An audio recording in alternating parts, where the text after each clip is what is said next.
Magandang araw po. Sana po ay nasa mabuti kayong kalagayan. Ako po ulit si Obet. At meron na naman po tayong kwentong ibabahagi sa inyo. Ito po ay naganap sa totoong buhay. Ito po ay ibinahagi ng isa sa ating tagapakinig.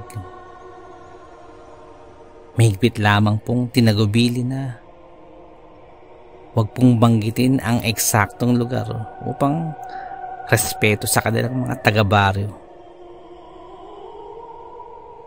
Ito po ay nangyari sa lalawigan ng Sorsogon. Ito po ang kwento. Nakatira kami nun sa dulong bayan sa may Sorsogon. Malapit kami sa dagat. At pangingisda ang pangunahing ikinabubuhay ng mga tao dito. Simple lamang ang pamumuhay ng mga tao dito. Hindi marangya ang pamumuhay, ngunit tahimik ang aming lugar. Sa lugar na to na ako pinanganak at nagkamalay. At maging ang aking mga magulang. Malayo ang baryo namin. Ngunit malapit ito sa dagat. At maging sa bundok ay malapit ito. Kalaunan ay dito din napapadpad yung mga taong labas. Yung mga NPA. At sa pagtagal ng panahon ay unti-unti nang nahaluan ang baryo namin ng mga dayo na dito na din napiling manirahan.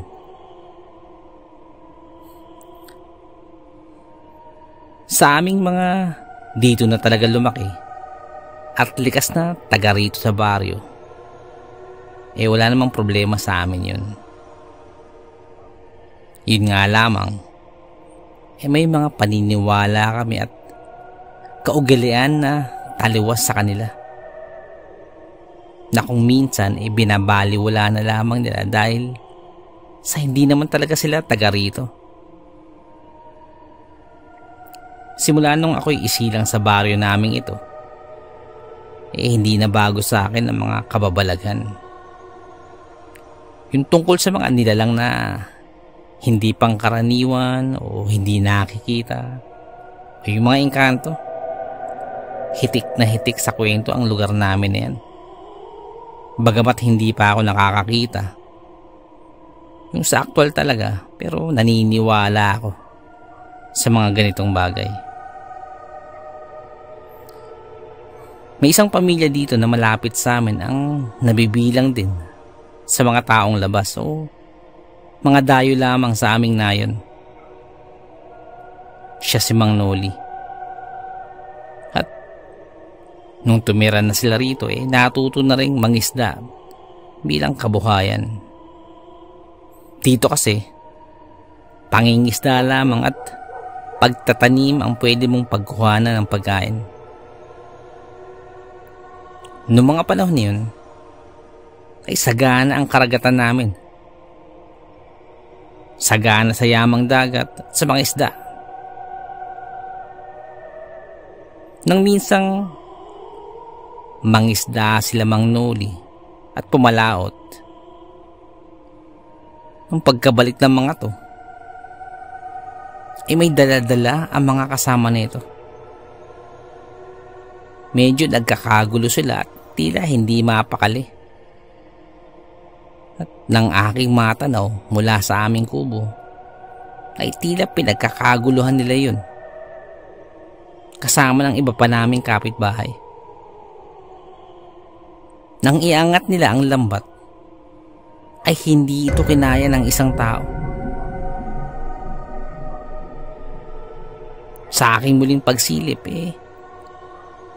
mga nasa 6 na katao ang bumuhat ng lambat na yun upang maialis sa bangka at mailagay sa pampang. At kasabay nun ay tila nagkagulo ang mga tao na nakapaligid. At ang iba pa ay napaatras at napatakbo na. Kaya lalong nabuo ang aking kuryosidad at agad lumapit sa kung ano ang nangyayari. Habang papalapit, ay lalong napukaw ang aking pagiging mausisa dahil na rin sa narinig kong reaksyon ng mga taong nakalapit na sa bangka. Kaagad-agad ay nagsipag-atrasan ng mga to. Maya-maya ay may bigla pang sumigaw na napatalon pa palayo sa bangka. At baka sa boses nito ang takot. Nang ako'y makalapit pa, tila'y may nakita ako sa loob ng lambat. Nung una'y sinisipat-sipat ko pa to. Parang malaking isda na nahuhuli. O parang isda na sobrang daming nahuli. Higit sa pangkaraniwan yung nahuli nila. At sumigi pa ako sa pagtingin sa lambat. Nang bigla na lamang ako binalot ng takot sa aking nakita. Nang aking napagtanto na may parang kakaibang nilalang na nasa loob ng lambat. Nung unay akala ko isda na kulay berde lamang ang aking nakita. Nang muli ko itong sipatin ng maigi, ay isa itong mistulang tao. Ngunit ang balat nito ay parang sa isda. Anyong tao ito na may kaliskis ang buong katawan. Ngunit ang kaanyuan nito ay hindi ko maintindihan. Tila pumapalag-palag ito sa lambat at tila gustong makawala. Nagad namang hinahampas ng pamalong patpat ni Mang Noli na siyang nakahuli nito. Maya-maya pa ay tila may isa pang nilalang nakasama ang nahuling ito. Nasa tabi niya. Ngunit kumpara sa nilalang kanina, ito ay dihamak na mas maliit na parang bata ang laki. At ilang sandali pa, ay parang naglikha ng kakaibang ingay ang maliit na nilalang na yun. Punong-puno din ito ng kaliskis na kulay berde sa buong katawan. Nagtataglay din ang mga ito ng dalawang kamay ng kagaya sa tao. Ngunit ang mga daliri sa kamay nito ay may mga balat na nagkukonekta sa mga daliri din nito na parang sa paa ng isang itik. Ganun ang kanilang mga daliri. Maya-maya pa ay biglang umatungal ito at naglikha ng kakaibang tunog na tila ay umiiyak. Kasabay naman nun ang pagpupumiglas ng malaking nilalang na yun na gustong-gustong makawala at makabalik sa dagat. Ngunit sa tuwing nagpupumiglas ay siya namang hampas ang ginagawa ni Mang Noli at mga kasama nito sa mga nilalang na yun. Bagamat nakakatakot ang itsura ng nilalang na to, dahil ang anyo nito ay parang sa tao.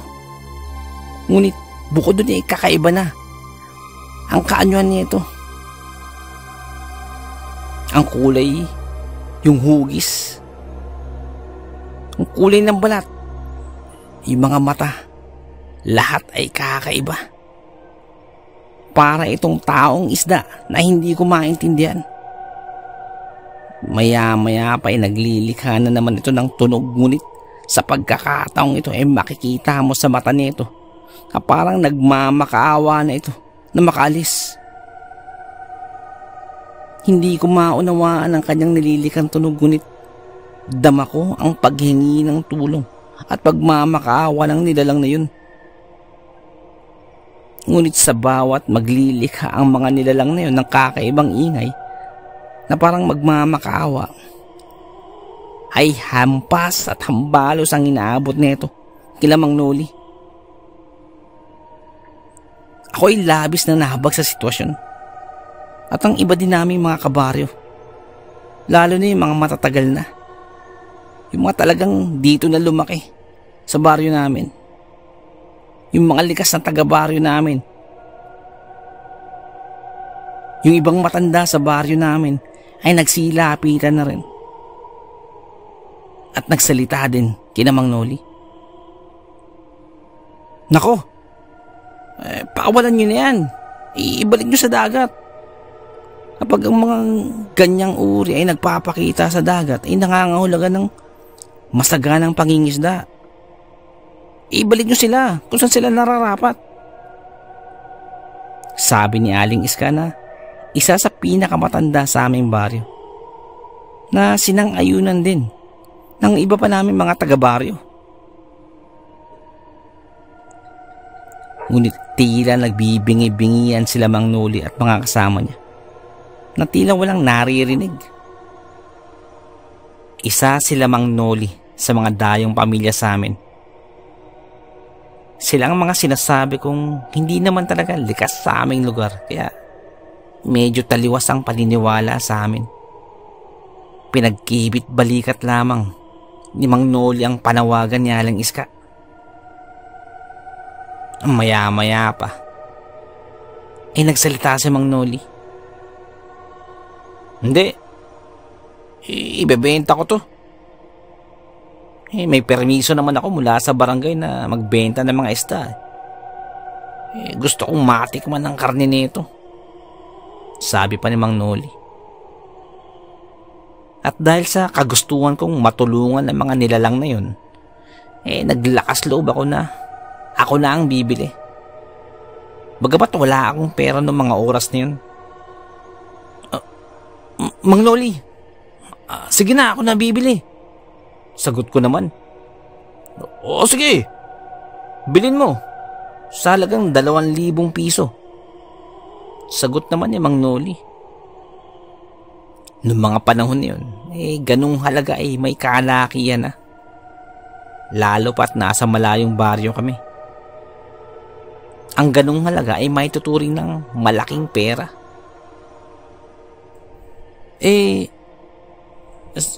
Sandali lang ho. Kukuha lang ako sa bahay. Antayin nyo lang ako. Basta ako bibili at pakawalan nyo na yung mga yan sa dagat, sagot ko naman. Ilabas mo muna ang pera bago ko pakawalan ng mga to. Kung wala, kakatayin na namin to, sagot pa ni Mang Noli. Kaya kagad-agad akong umuwi sa aming bahay. Nagtanong ako sa aking mga magulang, ngunit kagaya ko ay wala din silang ganong kalaking halagang pera. Nakapaglabas man sila ng pera, ni halos hindi umabot ng 100 piso. Subukan mong tawagan yung kapatid mo, sabi naman ni tatay sa akin. Ang kuya ko noon ay kasalukuyan nagtatrabaho sa Maynila, kaya yun agad ang aking naisip. Gamit ko pa noon yung cellphone na binigay din ng kuya ko. Kung maaalala ko, yun yung 3210. Mga ganong cellphone pa lamang kasi ang meron nun. Matapos kong makapag-load, ay nag-text muna ako kay kuya at nagpa-miss call. Makalipas ang ilang minuto, ay wala akong natanggap na text mula kay kuya. Kaya sinubukan kong tawagan ito. Walang sumasagot. Kaya tinawagan kong muli. Wala pa ding sumasagot. Kaya naisip ko niya baka abala pa to sa kanyang trabaho. Pero nagantay muli ako. Makalipas ang halos 2 oras, saka pa lamang ito nag-reply sa aking text. At nagtatanong ko ano yung problema. Kagad-agad ko naman sinagot si kuya at inilahad sa kanya ang aking pakay.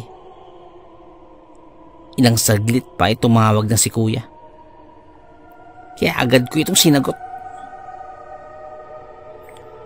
Ganun ba? O sige, papadala ako. Sabihin mo agad kina Mang Noli na pakawalan na yung mga yan. Pasigaw din na sabi ni kuya dahil maging siya ay alam ang mga ganyang nilalang na paminsan-minsan ay nagpapakita talaga rito. Kaya kaagad-agad ay binalikan ko si Mang Noli. Pagkabalik ko malapit sa pangpang, lalo pang dumami ang mga taong nagsisiosyoso. Muli kong narinig ang kakaibang iyak ng mga nilalang na to. Sa pagkakataong ito ay halos nagsusumamo na ang tunog ng mga to. Sa pagkakataong ito, bigla kong naisip na parang yung maliit na nilalang na yun ay pwedeng anak ng malaking nilalang na yun na parehas na nasa lambat. Patuloy pa din sa paghampas sa kanila si Mang Noli sa tuwing maglilikha ang mga to ng ingay. Kitang-kita na ang mga pinsala na naidulot ng mga tao na to sa mga nilalang na yun. Mang Noli, bibilin ko na yan. Pakawalan mo na. Nakakausap ko na si kuya. Magpapadala na siya ng pera. Sigaw ko. Ipakita mo muna yung pera. Dali mo rito. At wala na tayong pag-uusapan. Sugot naman ni Mang Noli sa akin. At dahil hindi ko pa dala yung pera, kagad-agad akong tumulak puntang bayan. Dahil dun lamang ang padalahan ng pera.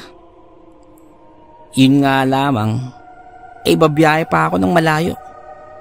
Halos 2 oras din ang biyahe, papunta pa lamang dun. Ngunit hindi na ako nag-aksaya pa ng oras at kaagad umalis. Buti na lamang ay mabilis din ako nakasakay. Nang makarating ako ng bayan, ay halos 2 oras din ang aking itinagal. Kaagad-agad ay dumiretso na ako sa padalahan. Buti na lamang at wala din gaanong pila. Halos kalahating oras din ang aking itinagal dun. Pagkakuha ko ng pera ay kaagad-agad akong bumiyahe pabalik sa aming baryo. Nagpastanghalian na nang ako yung muling makabalik sa amin. At kaagad-agad ay tinungo ko ang pangpang kung saan huli kong nakita sila Mang Noli. Pagkadating ko dun, ay pawang mga bangka na lamang ang naroroon at iilang mga bata na naglalaro sa tabing dagat. Kagad kong hinanap yung bangka ni Mang Noli at natagpuan ko naman ito. Tiningnan ko ang loob nito, ngunit wala na itong laman. Kaya hinanap ko na si Mang Noli at pinuntahan ko sa bahay nito. Pagkadating ko dun, ay may nakahatag ng malaking mesa at mga banyera na nakalagay sa lapag. At ang ibang mga banyera ay mga wala ng laman. Nasa taas naman ng mesa ay ang mga binalot sa plastic ng mga sariwang laman. Mang Noli, ito na yung pera. Dala-dala ko na. Asa na yung... Ngunit bago ko pa matapos ang aking sinasabi, ay muli kong nakita yung lambat na ginamit nila kanina sa panghuli sa mga nilalang na yun. Wala na itong laman. At ang mga ilang kaliskis na sigurado ko ay sa mga nilalang na yun ay nasa buhangin na parang nakaliskisan na ang mga to. Ang tagal mo Wala na. Binenta na namin. Saka parang mamatay na din kaya kinatay na namin. Madami din namang bumili. Baka ikaw gustong bumili? Alok ka sa akin ni Mang Noli. Hindi ko na naintindihan pa ang mga sumunod na sinabi ni Mang Noli. At parang napanganga na lamang ako sa sobrang gulat at pagkadismaya. At isa-isa pang naglapitan ang mga bumili ng karne ng mga nilalang na yun. Nakaramihan ng bumili ay mga dayong pamilya dun sa baryo namin. Bumalik ako sa amin na bagsak ang balikat at mabigat ang pakiramdam. pakiwari ko ay may hindi magandang mangyayari. Ang perang nakuha ko ay binigay ko na lamang sa aking mga magulang. At tinext ko si kuya na hindi ko na naabutan. Ilang araw lamang ang lumipas ay hindi ko na napagkikita na lumalabas si Mang Noli. Sa pagtanong-tanong ko sa aking mga kapitbahay ay napag-alaman ko na nagkaroon nito ng karamdaman. Ngunit kakaibang karamdaman daw ito. Parang nagkaroon ng parang kati-kati sa paa na nagmistulang kaliskis ang mga binti nito at hirap na hirap makalakad. Makalipas ang ilang araw ay pumanaw si Mang Noli. Maging ang kanyang pamilya, ang kanyang mga anak ay isa-isa ding nagkasakit. Kung ano-anong panglunas ang kanilang sinubukan. Ngunit ilang araw lang din ang lumipas ay mga nangamatay din. Kung ano-anong panglunas ang kanilang sinubukan. Ngunit ilang araw lamang ang lumipas ay mga nangamatay din. Yung isang kasama ni Mang Noli na mga mangingisda nun ay si Mang Amboy. Kasama din siya sa nakahuli sa nilalang na yun. Ay bigla ding nanghina ang katawan at sa hindi maipaliwanag ay ang sakit na dumapo sa kanya ay hindi malunas-lunasan. Sinubukan pang ipagamot sa albularyo si Mang Amboy, ngunit baliwala din ito. Sunod naman ay ang kanyang pamilya din na misteryosong nagkaroon ng mga sakit. Sunod-sunod at halos sabay-sabay at pagkalipas ng ilang araw ay pawang nangamatay din. Sila Mang Amboy at ang kanyang pamilya. Yung isa din naming kapitbahay na si Aling Berta na kaanak nila Mang Noli nagkasakit din. Hindi siya kasama sa mga nangisda at nakahuli. Ngunit sa pagkakaalam ko ay tumikim siya ng karne nung mga nilalang na yun. At misteryosong nagkaroon din ng sakit. Sinubukan pa nila itong dalhin sa pagamutan, ngunit hindi na ito umabot pa ng buhay. Maging ang pamilya rin ni Aling Berta ay nagkaroon din ng mga hindi pangkaraniwang karamdaman at pagkalaon ay mga nangamatay din. Parang may kung anong salot ang dumapo sa lugar namin niyon.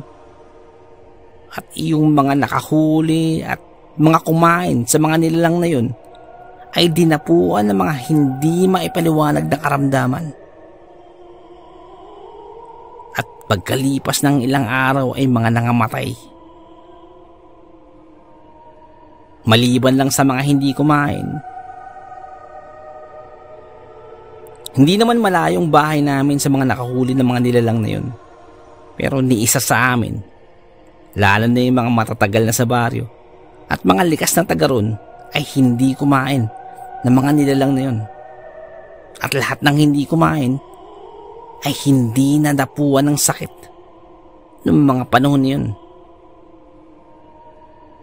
Simula nung nangyari yun ay naging matumal lang ang pangingisda sa aming lugar. Halos wala ka nang mahuli sa lugar namin.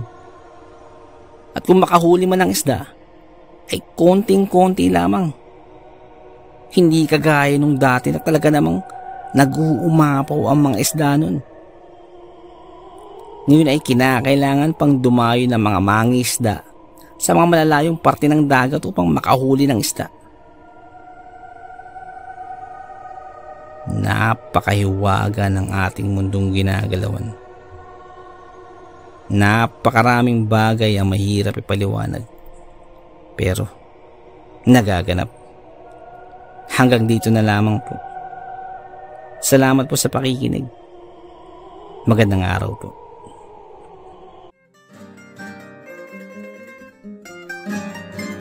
Nais ko lamang pong magpasalamat sa lahat ng sumusuporta sa ating channel. Sa lahat po ng ating 7,000 subscribers. Maraming salamat po. Sa lahat po ng ating silent listeners, maraming salamat po. Nais ko lamang pong i-shoutout si Boss Mary Tales. Shoutout po sa iyo, boss. Shoutout din po kay Boss Bayot ako, pero Rakista. At kay Story Hikes of Toski. Boss, shoutout po sa inyo. Shoutout din po kay Boss Leo Alcantara. Kay Boss Redin Gersalina. Ang shoutout pong ito ay mula po kay Boss Ricky Gonzalez. Shoutout po dyan sa tropang Dasmariñas, Meralco Sector. Shoutout din po sa Pagal family. Mula po kay Micaela Pagal. Shoutout po sa inyo. Shoutout din po kay Ma'am Julie Roel. Ang shoutout po ito ay mula po kay Ma'am Raquel Punsalang. Shoutout po muli kay Boss Leo Alcantara at kay Jesseline Silayan. Shoutout po sa inyo, boss. Shoutout din po kay Boss Jesse Francisco. Shoutout din po kay Boss Dimples Yumi. Kay Ma'am Lea Espinosa, shoutout po sa inyo. Kay Boss Nika Claire Barbosa, shoutout po sa inyo. Kay Ma'am Robina Dairo, shoutout po sa inyo. Kay Ma'am Maribel Salcedo, shoutout po sa inyo. Kay Boss Vinci Mayo, shoutout po. Kay Boss Titan Love TV, shoutout po sa iyo, boss. Kay Boss Choco Fudge, shoutout po sa iyo, boss. Kay Boss Rapito Kalasag, shoutout po sa iyo. Shoutout din po kay Ma'am Maricon Trinidad. Shoutout din po kay Ma'am Charlene Gumansing. Shoutout din po kay Boss Sindak Chronicles. Shoutout po sa iyo, boss. Shoutout din po kay Boss Edward Malilin. Boss, shoutout po. Maraming salamat po. Shoutout din po kay Boss Edward Malilin. Shoutout din po kay Ma'am Lawrence Kamaklang. Shoutout po sa inyo. Kay Ma'am Tita Sareno. Shoutout po. Kay Boss Jamir Ferolina. Shoutout po sa iyo, boss. Kay Boss Bobby Gonzales. Shoutout po sa inyo. Shoutout din po kay Boss Dark Files PH. Shoutout po. Kay Boss Tetsuji Mondragon. Shoutout po sa inyo. Kay Boss Adrian Ramos. Shoutout po sa inyo, boss. Boss Raymond Glover. Shoutout po sa inyo. Kay Boss Kaurix Nest Animation. Shoutout po sa inyo. Kay Ma'am Christy Harm. Shoutout po sa inyo, ma'am. Ingat po kayo dyan sa Hamburg. Shoutout din po kay Ma'am Aubrey Delgado. Sa family niyo po, sa husband niyo po, shoutout po sa inyo. Kay Ma'am Rose Ulalia, shoutout po sa inyo. Kay Ma'am Maria Lizelle Baro, shoutout po sa inyo. Kay Boss Jang Nancy, boss, shoutout po. Marlene Numabe, shoutout po. Kay Ma'am Evangeline Ilardo, shoutout po.